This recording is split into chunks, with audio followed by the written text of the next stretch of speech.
Hey everyone, welcome back to the channel. In today's tutorial, I will show you exactly how to transfer or download your photos from your Android phone to your PC in 2025.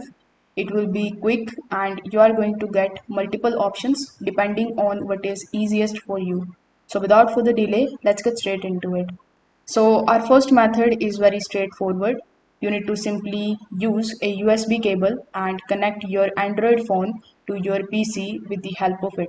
As you can see over here, I have done that and this is my device that is showing here in my PC.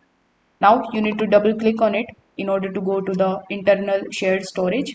Over here in the internal shared storage, simply go to the option of pictures, then select that particular picture which you want to basically download or transfer in your PC.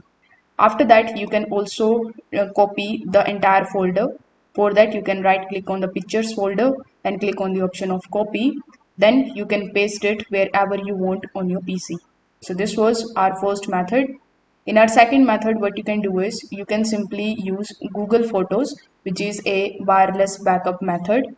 So if you have the Google Photos enabled, you can just simply open your web browser and come here in your drive.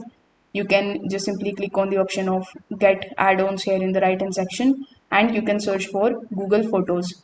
So once you search for Google Photos, you can find all of your photographs over here, which you can get in your web browser or even in your drive. You can also upload the images with the help of your phone's device to your drive. Then you can open that email on your web browser just like so. Over here in the My Computer section, you are going to see all of the files and the folders. So you can click on any one of these and download in your PC. So if this video helped you out, make sure that you like this video and subscribe to the channel. Thanks for watching.